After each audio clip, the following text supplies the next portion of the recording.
Le marché des prothèses et implants dentaires serait-il à l'aube d'un Big Bang? La mise en place du 100% santé va en tout cas redéfinir en profondeur le modèle de revenu des chirurgiens dentistes selon l'étude Xerfi-France. Et pour cause. La réduction du reste à charge et jusqu'à 0 € pour certains actes va se traduire par un afflux de patients. Des patients qui renonçaient jusqu'ici aux soins pour des raisons de coût.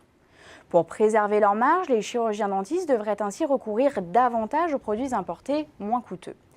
Pour les prothésistes, cela se traduira donc par des pressions tarifaires accrues. Il en ira autrement pour les spécialistes des implants dentaires. Ils profitent en effet du vieillissement de la population, des considérations esthétiques accrues, d'une meilleure connaissance des patients et d'une formation accrue des chirurgiens dentistes. Selon l'étude Xerfi-France, il faut s'attendre à une nette accélération de la concentration du côté des prothésistes dentaires, déjà fragilisés par la dégradation continue de leur performance financière. Après un écrémage naturel, le tissu économique de prothésistes va donc fondre. La course à la taille va s'intensifier en phase avec des laboratoires affaiblis et la multiplication des projets de transmission d'entreprise. Effrayant de secteurs à structurer, les fonds d'investissement pourraient bien être de la partie.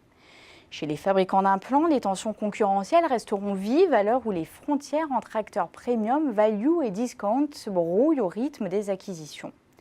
Pour se positionner comme guichets uniques vis-à-vis des chirurgiens dentistes, les géants du marché ont engagé depuis longtemps une profonde diversification de leur offre, notamment vers l'orthodontie et l'imagerie. La mise en place progressive du 100% santé dès 2019 pose d'importants défis aux organismes payeurs. Malgré des marges de manœuvre limitées, les OCAM comptent bien poursuivre la redéfinition de leur rôle sur le marché dentaire. En réalité, les complémentaires aspirent à troquer leur statut de payeur aveugle pour celui de payeur régulateur. Rappelons qu'elles financent plus de 40% de la consommation en soins dentaires. Cependant, la mise en place de paniers de soins sans reste à charge ne remettra pas en cause le développement des stratégies de conventionnement et de gestion du risque en santé. Cette nouvelle disposition ne concerne en effet qu'un pan bien précis de l'offre du marché dentaire.